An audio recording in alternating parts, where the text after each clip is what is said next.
Jumpa kembali di MDT Journey Inspiration of Life. Pagi ini saya mau coba sharing ke teman-teman dengan judulnya 3 kriteria kehidupan orang-orang dibagi menjadi 3 kelompok teman-teman. Ada kelompok jahat, ada kelompok baik, dan ada kelompok benar gitu. Nah ini kalau istilah jahat di sini mungkin kalau kita mau lebih perhalus ya bukan jahat teman-teman, tapi kurang baik gitu atau jelek gitu. Nah ini terserah. Tapi kalau cerita di notes saya tulisnya 3 kelompok itu adalah jahat, baik, dan benar.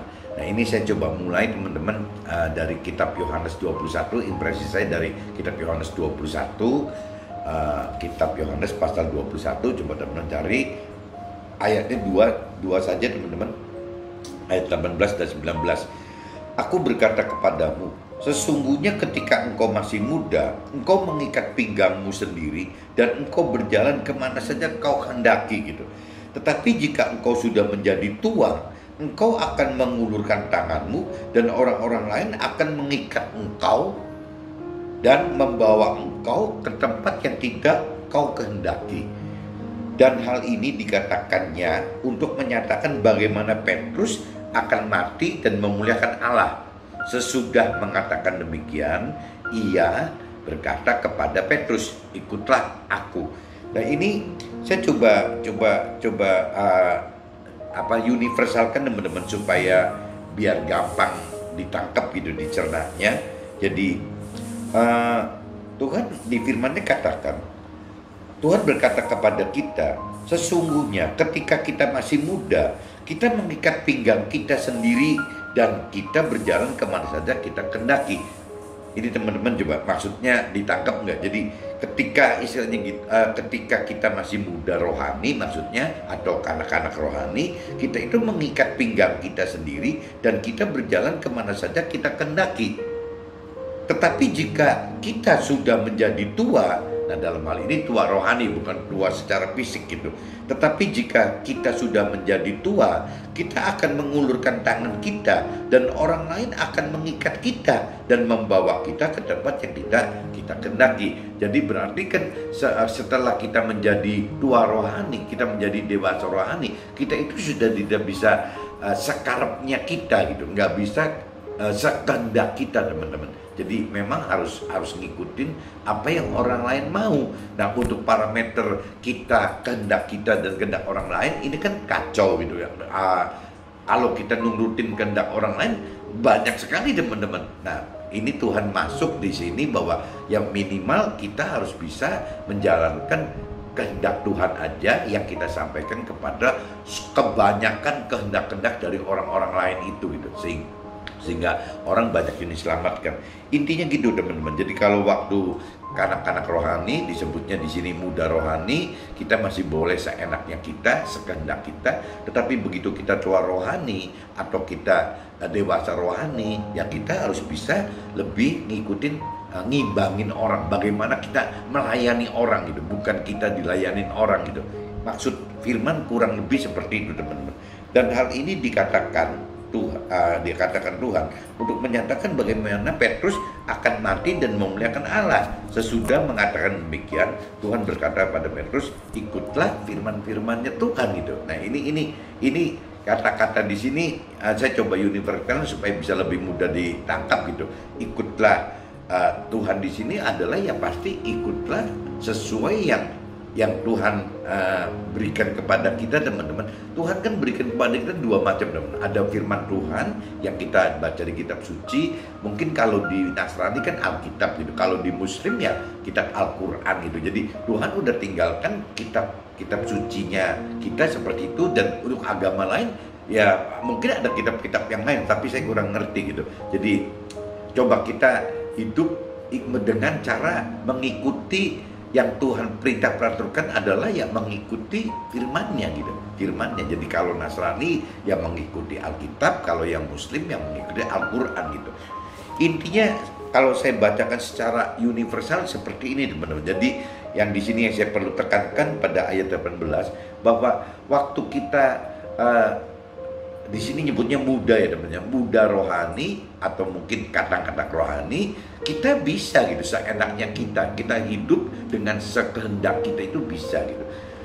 Tapi begitu Tuhan ingatkan kalau kita sudah dewasa rohani, begitu kita sudah tua rohani, ya kita sudah tidak bisa hidup dengan sekehendak kita. Tapi kita sudah harus belajar hidup bagaimana sekehendak orang banyak. Ya, tadi saya katakan kalau udah kehendaknya pribadi masing-masing orang banyak, ya akhirnya jadi kacau juga teman-teman. Jadi berarti kita ringkas semua kehendak kita dan kehendak orang-orang banyak itu ya ikut Tuhan gitu. Bagaimana sekehendak Tuhan, sekehendak firman Tuhan gitu. Intinya gitu.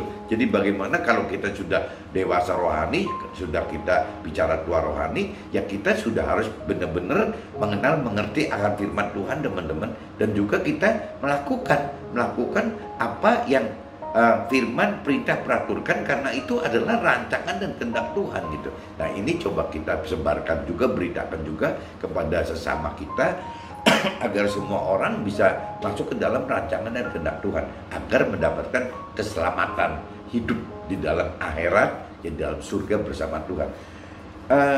Kitab Yohanes 21 ayat 18-19 teman-teman saya sudah bacakan. Nah saya coba kaitkan dengan impresi yang di kitab Yunus teman-teman. Ada kitab Yunus teman-teman, kitab Nabi Yunus. Ini juga kalau kitab Nabi Yunus kebenaran di kitab orang muslim juga ada, kitab suci orang muslimnya ada gitu. Jadi beberapa kali saya ngobrol sharing dengan teman-teman yang di muslim gitu, dikatakan memang ada Yunus juga di cerita di kitab suci mereka ada gitu. Jadi sama saja. Cuman saya detailnya apa persis saya kurang ngerti gitu, cuman katanya ada. Nah ini saya coba bacakan. Yunus mengingkari panggilan Tuhan gitu. Jadi ini cerita Nabi Yunus ini tidak mau mentaati perintah Tuhan karena kehendak dianya ngerasa bahwa perintah Tuhan itu nggak fair gitu. Kok orang-orang segitu jahat kok disuruh disadarkan gitu. Udah jelas orangnya jahat semua kok. Intinya gitu. Jadi Nabi Yunus itu menghindar dari perintah peraturan Tuhan. Untuk seharusnya Nabi Yunus adalah ngikutin kehendak Tuhan gitu. Kehendak Tuhan ya untuk bagaimana memberitakan kebenaran ke dalam kelompok-kelompok orang jahat yang Nabi Yunus kategorikan jahat gitu. Nah ini saya bacakan aja teman-teman untuk bisa lebih jelasnya. Datanglah firman Tuhan kepada Yunus bin Amitai, demikian, bangunlah, pergilah ke Niniwe, kota yang besar itu, berseluruh terhadap mereka, karena kejahatannya telah sampai kepadaku. Tuhan katakan seperti itu. Tetapi Yunus bersiap untuk melarikan diri ke Tarsis, jauh dari hadapan Tuhan. Ia pergi ke Yafo dan mendapat di sana sebuah kapal yang akan berangkat ke Tarsis. Ia membayar biaya perjalanannya, lalu naik kapal itu untuk berlayar bersama-sama dengan mereka ke Tarsis jauh dari hadapan Tuhan. Jadi Nabi Yunus ini pengen menghindar dari Tuhan gitu teman. Tetapi Tuhan menurunkan angin ribut ke laut, lalu terjadilah badai besar sehingga kapal itu hampir-hampir terpukul hancur gitu. Nah ini Tuhan mulai bergerak gitu untuk bagaimana paksa Nabi Ayub untuk balik lagi seperti keinginan Tuhan gitu, kehendak Tuhan gitu. Awak kapal menjadi takut, masing-masing berteriak-teriak kepada Allahnya, dan mereka membuang ke dalam laut segala muatan kapal itu untuk meringankannya. Nah ini dikatakan di sini awak kapal itu belum cerita menyembah Tuhan teman-teman. Jadi ini masih menyembah dewa-dewa gitu sih awak kapalnya gitu. Tetapi Yunus telah turun ke dalam ruang kapal yang paling bawah dan berbaring di situ, lalu tertidur dengan nyenyak. Malah Nabi Yunus tenang-tenang aja gitu. Kapalnya sudah terombang-ambing seperti itu gitu, udah terserang ombak badai gitu. Tapi Nabi Yunus malah turun ke bawah gitu, ya berbaring di situ malah tertidur dengan nyenyak gitu. Datanglah nakoda mendapatkannya sambil berkata, bagaimana mungkin kau tidur begitu nyenyak? Bangunlah, berserulah kepada Allahmu. Barangkali Allah itu akan mengindahkan kita sehingga kita tidak binasa. Jadi karena si awak-awak kapal ini yang bukan menyembah Tuhan itu sudah minta ke Allah lain gitu yang bukan Tuhan gitu, tapi tidak mempan, tetap aja kapalnya kena ombak badai itu, sehingga dia bangunkan Nabi Yunus untuk suruh berdoa gitu ya. Coba Anda berdoa kepada Tuhannya Yunus gitu, Tuhannya Nabi Yunus, ya siapa tahu gitu dia Tuhannya Nabi Yunus juga menyelamatkan awak-awak kapal itu gitu. Lalu berkatalah mereka satu sama lain, marilah kita buang undi supaya kita mengetahui karena siapa kita ditimpa oleh malapetaka ini. Mereka buang undi dan Yunuslah yang kena undi. Jadi karena kapalnya mungkin terlalu berat, sedangkan barang-barang muatannya kan sudah dilemparin ke laut, tetap aja kapalnya masih terlalu berat gitu. Jadi akhirnya mesti ada orang yang dikorbankan untuk meringankan kapal tersebut. Nah, untuk itu seperti itu mereka buang undi gitu. Nah, waktu diundi, Yunus yang kena gitu, kena yang mesti dilempar keluar. Berkatalah mereka kepadanya, beritahukanlah kepada kami, karena siapa kita ditimpa oleh malapetaka ini? Apakah pekerjaanmu dan dari mana engkau datang? Apa negerimu dan dari bangsa manakah engkau? Sahutnya kepada mereka, aku seorang Ibrani, aku takut akan Tuhan, Allah yang empunya langit, yang telah menjadikan lautan dan daratan. Jadi Nabi Yunus diinterogasi sama si awak-awak kapal tersebut, dan dia katakan bahwa ya dia itu orang Ibrani, dia takut akan Tuhan, dan Allahnya itu adalah yang empunya langit, yang telah menjadikan lautan dan daratan gitu. Orang-orang itu menjadi sangat takut, lalu berkata kepadanya, apa yang telah kau perbuat? Sebab orang-orang itu mengetahui bahwa ia melarikan diri jauh dari hadapan Tuhan. Hal itu telah diberitahukannya kepada mereka gitu. Nah ini jadi kalau kita ini sebab orang itu mengetahui bahwa ia melarikan diri. Jadi awak-awak kapal ini tahu bahwa Yunus ini seolah lari gitu, lari dari sesuatu, menghindar dari sesuatu. Nah, setelah Yunus katakan itu, jadi awak kapal tebak gitu bahwa dia melarikan diri jauh dari hadapan Tuhan. Hal itu diberitakan kepada mereka gitu. Dan Nabi Yunus juga katakan pada mereka, mungkin cerita gitu. Akhirnya dia jelaskan bahwa dia menghindar daripada Tuhannya dia gitu. Bertanya mereka, apakah engkau supaya laut menjadi rendah dan tidak menyerang kami lagi, sebab laut semakin bergelora. Ini jadi ombaknya makin gede teman-teman. Sahutnya kepada mereka, angkatlah aku, campakkanlah aku ke dalam laut. Nah, Nabi Yunus katakan seperti itu. Maka laut akan menjadi rendah dan tidak menyerang kamu lagi, sebab aku tahu bahwa karena akulah badai besar ini menyerang kita, gitu, menyerang mereka semua, menyerang kamu, menyerang awak kapal gitu. Jadi Yunus sebenarnya udah tahu bahwa dengan adanya badai yang menggelora ini, tahu ini adalah cara Tuhan memaksa Nabi Yunus untuk bisa kembali ke perintah dan peraturan yang Tuhan inginkan gitu. Dia tahu gitu, jadi sehingga dia tahu, dia katakan kepada awak kapal bahwa ya dia ngerti bahwa kalau sampai dia nggak ada di situ ya kapalnya akan normal kembali gitu. Lalu berdayunglah orang-orang itu dengan sekuat tenaga untuk membawa kapal itu kembali ke darat. Tetapi mereka tidak sanggup, sebab laut semakin bergelora menyerang mereka gitu.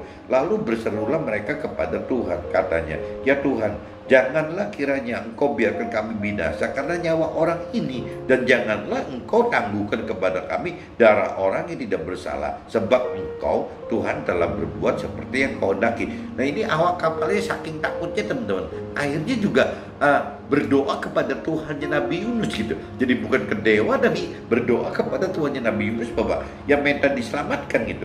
Kemudian mereka mengangkat Yunus lalu mencampakkannya ke dalam laut, dan laut berhenti mengamuk gitu. Orang-orang itu menjadi sangat taat kepada Tuhan, lalu bersembahkan korban sembelihan bagi Tuhan serta mengirimkan nasar gitu. Nah, ini jadi Yunus itu, dengan Yunus berbuat seperti itu gitu, meskipun lucu ya teman-teman kalau kita bicarakan, Yunus itu kan dilemparkan ke dalam laut gitu. Nah, waktu Yunus dilempar ke dalam laut, nah gelora ini berhenti gitu. Nah, dari situ orang-orang awak kapal ini gitu tahu bahwa bahwa Tuhan itu ada gitu, bahwa Tuhan itu maha besar gitu. Jadi begitu memang perintah peraturan Tuhan dipenuhi oleh Nabi Yunus, ya kondisinya sudah angin, badai, ombak, gelora itu sudah tidak ada lagi teman. Nah, dia jadi akhirnya orang-orang itu menjadi sangat takut kepada Tuhan, lalu mempersembahkan korban sembelihan bagi Tuhan serta mengirimkan nasar, malah jadi bernasar gitu. Maka atas penentuan Tuhan datanglah seekor ikan besar yang menelan Nabi Yunus, yang menelan Yunus, dan Yunus tinggal di dalam perut ikan itu 3 hari 3 malam lamanya. Ini kan pola kerjanya, kalau kita lihat di sini kan pola kerja Tuhan adalah seperti ini. Kalau Tuhan sudah pilih orang, ya Tuhan akan paksa orang itu untuk bisa masuk ke dalam perintah peraturannya dia, masuk ke dalam rancangan dan kehendaknya Tuhan, ya untuk mencari keselamatan di akhirat, bukan cuma untuk pribadinya kita loh, bukan hanya untuk pribadi Nabi Yunus, tapi juga pribadi orang-orang lain juga. Jadi bukan cuma sendirian Nabi Yunus, tapi juga sesamanya gitu. Tuhan pengen seperti itu gitu, karena Tuhan memang maha kasih. Tuhan itu mengasihi semua orang gitu, bukan cuma Nabi Yunus gitu. Nah begitupun tadi di cerita yang kitab Yohanes kan, Tuhan tidak cuma bicara bagaimana mengasihi Petrus, tapi Tuhan juga mengasihi sesama semua gitu. Jadi semua manusia itu ya Tuhan kasih, tinggal masalahnya manusianya mau enggak gitu, percaya dan mau ikut perintah peraturan Tuhan. Kalau tadi cerita Petrus kan, Rasul Petrus kan mau gitu, jadi ikutlah Tuhan gitu. Nah ikutan Tuhan kalau kita sekarang dalam zaman saat ini gitu ya gampang sekali, karena sudah ada firman Tuhan teman-teman. Jadi siapa yang mau ikut Tuhan adalah orang yang mau mengikuti perintah peraturan Tuhan dengan melakukan firman Tuhan. Itu gampangnya gitu teman-teman. Jadi kalau kita bicara di Yohanes tadi, ikut aku, ikut Tuhan itu. Nah ikut Tuhan adalah ikut perintah peraturan firman Tuhan dengan melakukan, teman-teman. Ngikuti dengan melakukan perintah dan peraturan yang ada di dalam firman Tuhan. Kuncinya itu teman-teman. Jadi ikut Tuhan itu seperti itu. Nah kalau kita menyimpang dari kehendak dan rancangan dan kehendak Tuhan, ya akhirnya timbulnya kayak cerita Nabi Yunus teman-teman. Nah begitupun yang dikatakan di kitab Yohanes tadi, yang kitab Yohanes 21 ayat 18 khususnya, yang dinyatakan bahwa kalau memang kita sudah dewasa rohani, kalau kita sudah tua rohani, ya tidak bisa bertingkah seperti Nabi Yunus gitu. Ya memang harus ngikutin perintah peraturan. Nabi Yunus kan berusaha untuk menghindar dari keinginan kehendak rancangan dan kehendak Tuhan gitu. Jadi dia bikin rancangan sendiri, kehendak sendiri dengan pergi dari kota yang Tuhan perintah peraturkan. Tapi toh tetap Tuhan paksa lagi. Kenapa Tuhan paksa? Karena Tuhan memang pilih Nabi Yunus gitu. Begitupun dengan Petrus, karena Tuhan memang pilih Rasul Petrus gitu. Nah pertanyaannya, apakah Tuhan pilih kita? Enggak gitu. Kalau Tuhan pilih kita, ya kita pasti akan dipaksa juga untuk masuk ke dalam rancangan kehendak Tuhan. Dan harusnya kita berbahagia teman-teman, meskipun ya seperti tadi yang dialami Nabi Yunus seperti itu kan nggak enak teman-teman, dilempar ke laut, dimakan sama ikan gitu, di dalam perut ikan tiga hari bisa hidup gitu, ya itu ya kita ngalami seperti itu teman-teman. Kita itu bisa ngalami seperti Nabi Yunus, seperti di dalam perut ikan gitu. Mungkin dalam kondisi mungkin kita tidak mempunyai job, mungkin kita kehilangan usaha, mungkin kita juga ribut sama keluarga, mungkin kita kehilangan orang tua kita, atau istri kita, atau suami kita, atau anak kita. Ya salah satu cara untuk memaksa kita seperti Nabi Yunus ini kan Tuhan bisa seperti itu teman-teman. Tapi toh ujungnya juga Nabi Yunus ya akan mencapai keselamatan yang Tuhan kehendaki dan rancangkan itu gitu, daripada Nabi Yunus maksakan rancangan kehendak dia yang belum tentu berakhir kepada keselamatan gitu. Nah ini saya udah bacakan teman-teman di kitab Yohanes 21 ayat 18-19, saya tekankan di ayat 18-nya bahwa kita kalau dewasa rohani atau tua rohani itu tidak bisa sekarepnya, sekehendak kita sendiri, tapi kita hidup ya sesuai dengan apa yang Tuhan rancangkan dan kehendaki di dalam perintah peraturan firman-firmannya itu gitu. Yang kita harus masuk ke dalam situ dan melakukan perintah peraturan firmannya, karena Tuhan memang atur kita untuk ikut dia gitu, ikut firmannya dia gitu. Nah yang kedua, cerita kitab Yunus pasal 1 ayat 1-17 itu cerita Nabi Yunus yang dimakan sama ikan paus gitu, yang hidup 3 hari di dalam perut ikan gitu. Ya akhirnya kembali lagi ke perintah peraturan yang Tuhan inginkan, kembali ke rancangan dan kehendak Tuhan yang Tuhan inginkan gitu. Ini saya ceritakan dari kitab sucinya sudah 2 kitab itu. Nah sekarang saya masuk ke dalam catatan draft saya di dalam apa yang terjadi dalam hidup saya secara nyata teman-teman. Jadi saya mendapatkan pengertian seperti ini yang saya berusaha untuk sharingkan ke teman-teman. Nanti teman-teman coba renungi sendiri gitu. Kalau bisa benar sesuai dengan apa yang teman-teman pikirkan, rasakan, ya syukur gitu. Tapi kalau enggak ya sudah sebagai input sajalah saya ngalami seperti ini gitu. Jika kita terdorong mendalami hal rohani, maka kita akan dapat menyimpulkan ada 3 kelompok kriteria kehidupan. Satu kelompok atau kriteria orang-orang yang jahat. Yang tadi saya katakan sebelumnya, jahat itu mungkin kalau kita mau perhalus menjadi kurang baik, teman-teman, atau jelek mungkin ya. Ini silakan gitu. Tapi kalau simpelnya saya sebut jahat aja. Jadi ada kelompok orang-orang jahat, ada kelompok yang kedua. Yang pertama tadi kelompok orang-orang jahat, yang kedua adalah kelompok orang-orang baik, dan yang ketiga adalah kelompok orang-orang benar gitu. Itu harusnya seperti itu. Di pengertian saya harusnya seperti itu gitu. Tapi pada dunia pada umumnya hanya mengenal 2 kelompok saja, teman-teman. Jadi di dunia itu hanya tahu urusan yang jahat dan yang baik gitu. Kurang lebih seperti itu. Karena apa? Karena dunia hanya menilai kehidupan itu dari dimensi tubuh dan jiwa saja. Karena dunia itu kurang mengenal dunia, bahwa ada dimensi roh di dalam kehidupan dunia itu kurang mengenal, teman-teman. Karena dimensi roh itu nggak nampak, teman-teman. Jadi seperti contohnya kalau kita bicara, kita percaya Tuhan enggak? Mulut kita selalu akan dengan mudahnya katakan percaya Tuhan gitu. Tapi pertanyaannya, apa pernah melihat Tuhan gitu? Kan nggak pernah melihat Tuhan. Nah itu dimensi roh itu seperti itu, susah sekali karena tidak bisa terlihat. Tapi kalau tubuh dan jiwa kan kelihatan. Ya kalau yang namanya tubuh kelihatan secara fisikal gitu, kita kelihatan bentuk fisiknya. Kalau jiwa itu kan dari cara mikir kita, dari apa yang kita rasakan gitu, itu kan kelihatan, teman-teman. Ya kita bisa suka cita, kita bisa sedih gitu, itu kan kelihatan sekali.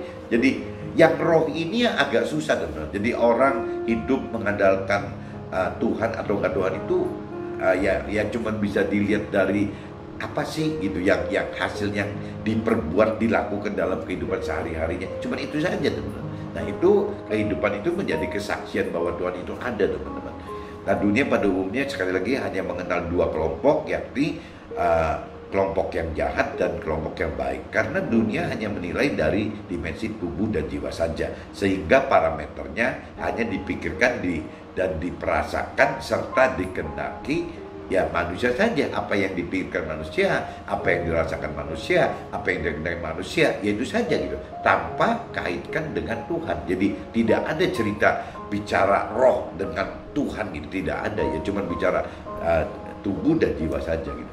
Jika perdalam rohani karena mau percaya Tuhan dengan benar. Jadi maksudnya apabila saya atau apabila teman-teman tergerak untuk mencari Tuhan dengan cara yang benar gitu, teman-teman, maka kita harus mengenal dan mengerti rancangan dan kehendak Tuhan yang ada dalam firman Tuhan gitu. Di mana isi firman Tuhan itu adalah perintah dan peraturan serta janji Tuhan. Ini adalah orang yang masuk dalam kelompok yang benar. Jadi apabila kita tergerak untuk percaya Tuhan secara benar, teman-teman, bukan cuma di mulut atau di bibir saja gitu. Jadi ya kita mesti mau mencari, teman-teman, mau mencari Tuhan. Dan mencari Tuhan itu tidak bisa lepas dari apa yang firman, harus melalui firman itu. Nah firman itu di dalam firman itu ada 3 isinya, teman-teman. Ada perintah Tuhan, ada peraturan Tuhan, dan ada janji Tuhan gitu. Nah kalau kita tidak ngerti itu, akhirnya kita nggak ngerti, teman-teman, rancangan dan kehendak Tuhan itu apa bagi kita. Kita nggak ngerti gitu. Jadi kita harus tahu itu. Nah kalau kita sampai sudah tahu itu, sudah mengerti aturan Tuhan dan sudah melakukan firman Tuhan, nah ini kategorinya timbul kelompok yang ketiga tadi gitu, kelompok orang-orang benar. Jadi kalau orang dunia umumnya cuma terdiri dari kelompok orang jahat dan kelompok orang baik gitu. Tapi begitu kita mengenal, mengerti dan melakukan firman Tuhan, ini keluar menjadi kelompok ketiga adalah kelompok orang-orang benar. Jadi begitu kita mengenal rohani gitu, urusan rohani, ya hidup itu ada 3 pilihan, teman-teman, bukan 2, bukan urusan tubuh jiwa saja, tapi juga kita persepsi ada satu dimensi tambahan, ya dimensi roh itu gitu. Jadi maksudnya orang benar itu yaitu orang yang memang mengerti akan firman Tuhan dan berani, teman-teman, melakukan firman Tuhan. Itu adalah kelompok orang-orang benar. Nah tinggal levelnya gitu, level kedalaman pengenalan pengertian akan firman Tuhannya, keberanian untuk melakukan firman Tuhannya, itu kan terkait dengan iman gitu. Nah itu yang membedakan level orang benar pun tertingkat-tingkat lagi, beberapa tingkatan lagi itu, tingkat-tingkat kebenaran orang yang melakukan firman Tuhan itu ada tingkat-tingkatnya juga, tergantung yang tadi kedalaman akan pengenalan pengertian firman Tuhan, juga keberanian melakukan firman Tuhan yang dasarnya ada dari iman gitu. Firman katakan ketika kita masih muda rohani, maka kita mengikat pinggang kita sendiri dan kita hidup kemanapun yang kita kendaki. Jadi kalau yang tadi dikatakan di firman kan, kalau kita masih muda rohani, sekali kita bilang muda rohani itu bukan muda fisiknya loh. Muda rohani bisa aja sih orang umur 60 juga masih muda rohani gitu. Tapi sebaliknya bisa juga orang umur 20 juga sudah tua rohani gitu. Nah kalau di firman yang lain dikatakannya bukan muda rohani tapi kanak-kanak, masih kanak-kanak rohani, atau tua rohani itu biasanya dikatakannya sudah dewasa rohani gitu. Nah ini saya ingetin tidak bergantung dari umur fisik kita, umur tubuh kita gitu. Jadi kedewasaan rohani atau ketuaan rohani atau kemudaan rohani atau kanak-kanak rohani itu bukan dasarnya dari ukurannya tubuh kita, tapi dari usia tubuh kita, tapi dari roh kita gitu. Bagaimana kita mengukur roh kita, di mana roh ini nanti akan mengaruhi jiwa kita gitu. Jadi firman katakan tadi bahwa waktu kita muda rohani, waktu kita kanak-kanak rohani, kadang-kadang ya kita hidup seenak kita teman-teman. Yang tadi dikatakan di firman, maka kita mengikat pinggang kita sendiri dan kita hidup kemanapun yang kita kehendaki. Jadi kan seenaknya kita sendiri gitu, sekehendak kita sendiri.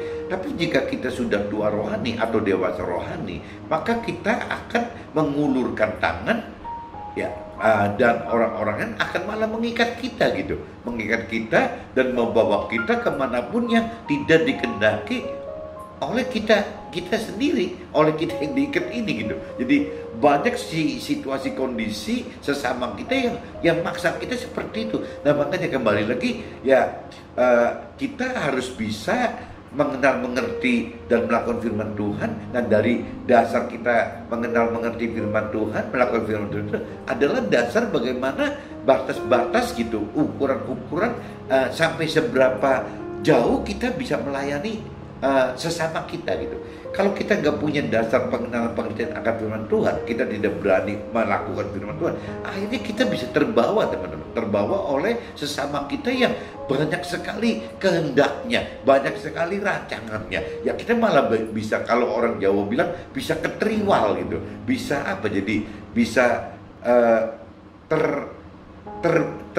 terlarut mungkin ya. Keteriwal itu terlarut dengan orang-orang dunia tuh teman-teman, malah jadi masuk ke dalam aturan, perintah dan aturan dunia gitu pada umumnya. Nah akhirnya kita malah ke bawah situ. Jadi kembali lagi ya, kita kalau bicara dewasa rohani, kalau kita tua rohani, ya kita mesti punya satu bekal pengenalan, pengertian akan firman Tuhan yang kuat sekali teman-teman, yang kokoh sekali. Nah untuk bisa mengenal, mengerti firman Tuhan dengan kokoh, ya mau gak mau memang kita mesti melakukan teman-teman. Jadi sehingga kita bisa cerita bahwa kalau cerita manis itu kita bisa ceritakan, kita udah makan manis, kita tahu bahwa manisnya tebu itu bagaimana, manisnya pemanis buatan itu seperti apa, manisnya bit, katanya gula bit itu seperti apa. Kita kan harus nyobain gitu, bahwa manisnya kan macam-macam, bahkan ada manisnya dari gula pasir, dari tebu, ada manisnya dari gula Jawa kan, gula merah yang dari kelapa atau aren itu,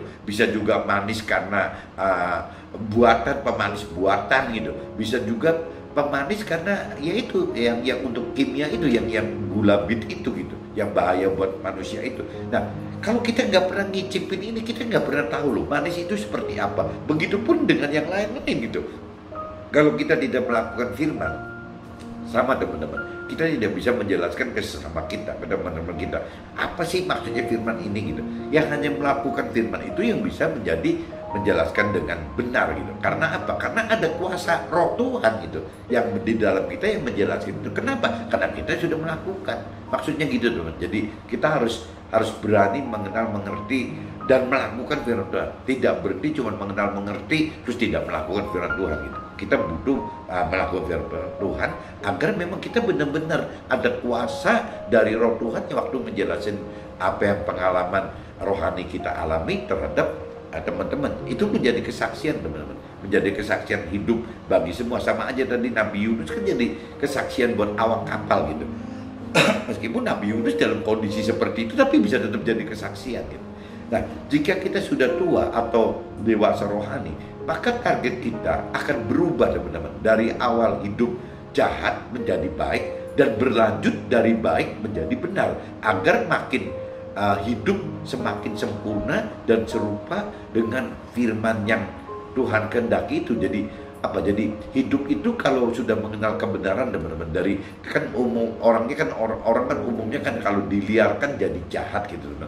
Tapi kan dididik oleh dunia, oleh adat istiadat, oleh tradisi untuk orang jahat ini menjadi baik teman-teman. Tapi kalau kita tidak berhenti mau mencari kebenaran, ya kita masuk dalam mencari kebenaran. Nah, waktu kita mencari kebenaran itu, ya ujung-ujungnya apa sih targetnya teman-teman? Ya kita pengen seperti yang firman perintah peraturkan itu, bagaimana caranya kita hidup semakin sempurna, semakin serupa dengan yang firman Tuhan kehendaki dan rancangkan gitu.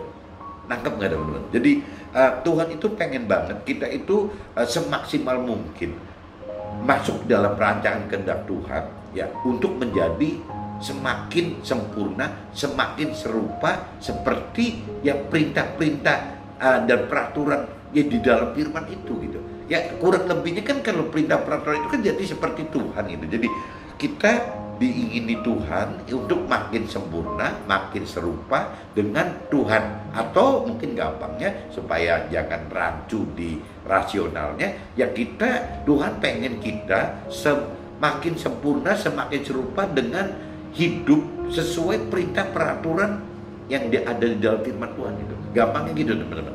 Kalau bahasa rohani nanti nyebutnya kan semakin serupa dan semakin sempurna seperti Tuhan. Kayaknya susah ditangkap oleh akal sehat gitu, akal rasio gitu. Jadi lebih mudah, mungkin Tuhan mau kita semakin serupa dan semakin sempurna seperti perintah peraturan yang Tuhan berikan di dalam firman-Nya. Itu bahasa rasionya itu teman-teman. Tapi kalau bahasa rohaninya, biasanya orang-orang rohani nyebutnya gitu. Ya Tuhan pengen kita semakin serupa dan semakin sempurna seperti Tuhan. Gitu, nyebutnya orang rohani gitu. Tapi kalau orang dunia, mungkin saya lebih baik luruskan, Tuhan pengen kita hidup semakin sempurna serupa dengan apa yang perintah peraturan dalam firman Tuhan. Udah gitu, jadi lebih gampang. Jadi bukan Tuhan tapi firman Tuhan.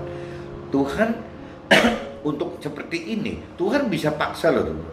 Tuhan paksa orang-orang yang dipilih seperti tadi cerita Nabi Yunus atau Rasul Petrus gitu, serta mungkin di antara kita juga bisa aja Tuhan paksa untuk menjadi alatnya, sehingga kita akan alami hidup berbeda dibanding dengan orang-orang dia pada umumnya gitu.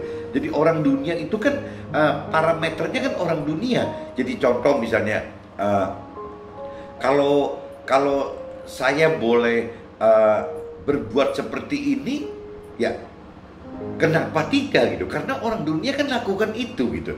Ya kalau kita udah lebih mengenal kebenaran kan, waktu kita mau berbuat sesuatu kan kita harus mikir, ya ini sesuai dengan perintah dan peraturan Tuhan enggak? Dan ini ada untungnya enggak sih gitu? Ya ngomong begini nih, apakah berbuat seperti ini menguntungkan enggak gitu? Ya apakah plus benar menguntungkan untuk diri sendiri atau untuk lain atau bagaimana? Ya kadang-kadang nanti kita misalnya contoh misalnya saya ada pelatih gym saya gitu, wah badannya berotot banget gitu, keren banget gitu, pakai anting-anting lagi gitu. Nah kadang-kadang saya sering sharing dengan dia gitu, apa gunanya sih kita mesti pakai anting-anting gitu. Lah nanti kalau sampai orang-orang yang baik ini katakan, loh kenapa sih dunia kan banyak orang pakai anting-anting gitu. Iya saya bilang, kalau kita mau bicara mau lebih benar, ya apa sih gunanya anting-anting gitu. Tuh orang dunia juga banyak yang nggak pakai anting-anting. Mereka ada pilihan gitu, ada pilihan mau pakai anting-anting atau tidak pakai anting-anting. Kalau cowok kan umumnya nggak pakai anting-anting. Tapi kalau dia bicara banyak, ada kok orang cowok yang pakai anting. Memang bener gitu Pak, ada cowok yang pakai anting-anting. Coba pertanyaannya kan, kita jangan lihat itu deh. Pertanyaannya coba kita koreksi diri, apa sih guna anting-anting itu gitu? Ya ada gunanya gitu. Untuk apa? Ya kalau gunanya cuma untuk mencari sensasi diri sendiri gitu, ya buat apa gitu? Ya kecuali kalau pakai anting-anting supaya tidak ditempelin lalat, atau tidak didatangin kecoa, atau tidak digigit nyamuk, lah ceritanya lain. Ke anting-antingnya ada gunanya gitu. Tapi kalau cuma sekedar untuk menarik perhatian, membuat sensasi, saya khawatir jadi akhirnya malah nggak keruan gitu teman. Jadi bukan boleh nggak boleh, ceritanya kalau udah orang bicara dewasa rohani itu sudah bicara parameternya, bukan boleh atau nggak boleh, tapi berguna atau enggak sih gitu. Kita seperti itu berguna tidak? Kalau tidak berguna, ngapain kita seperti itu gitu? Ya apalagi kalau sampai bisa menyesatkan gitu. Ya ngapain harus menyesatkan orang gitu? Nah ini polanya dewasa rohani maksudnya seperti itu teman-teman. Jadi tidak bisa ukurannya dengan orang dunia pada umumnya gitu. Parameter orang dewasa rohani adalah ya kebenaran gitu. Apa ada gunanya enggak? Manfaat enggak? Ya sama aja cerita cari uang juga sama kan. Kalau memang kita mencari uang boleh-boleh aja, cuman ujungnya untuk apa gitu? Kalau uang bagi orang yang dewasa rohani kan bukan untuk satu sombong-sombongan, bukan untuk apa ya, ditunjukkan hebat atau apa gitu. Tapi kan memang untuk kebutuhan apa? Keperluan apa? Contoh, kalau memang kita udah dewasa rohani, kita butuh loh teman-teman yang namanya dana untuk bagaimana jalankan perintah Tuhan agar kita menjadi saksi Tuhan, memberitakan kebenaran firman Tuhan. Itu kan butuh dana teman-teman. Jadi dana itu ya kita larikan seperti itu. Bukan dana itu jadi untuk bagaimana memenuhi nafsu duniawi kita yang gak keruan itu gitu. Nah itu dewasa rohani itu seperti itu. Jadi sama-sama butuh uang, tapi beda pemanfaatkan uangnya gitu. Yang satu dimanfaatkan untuk kepentingan kebenaran hidup yang Tuhan inginkan, menjadi saksi Tuhan, memberitakan bagaimana tentang kebenaran. Tapi yang satu sisi gitu, kalau orang yang masih tidak mengenal kebenaran, masih kanak-kanak rohani, atau bahkan termasuk kategori orang yang jahat, jangan-jangan malah uang itu dimanfaatkan untuk foya-foya, untuk show force, untuk ini, untuk itu, jadi negatif semua. Mudah-mudahan teman-teman 3 kriteria kehidupan kelompok orang-orang yang saya kategorikan jahat, baik dan benar ini bisa ditangkap dan mengerti. Dan kalau kita memang dipilih Tuhan untuk menjadi alat Tuhan, ya sudah, kita harus ngerti bahwa Tuhan bisa paksa kita kok. Contohnya seperti Nabi Yunus atau cerita Rasul Petrus tadi gitu.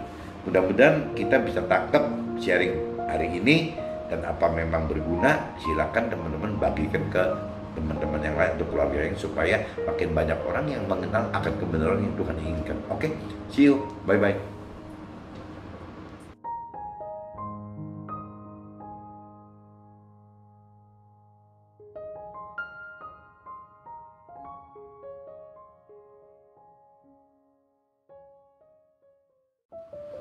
One minute to better life. Butuh iman melakukan firman dan juga menantikan waktu Tuhan dalam hal penggenapan akan janji-janji Tuhan sesuai firman-Nya. Oke?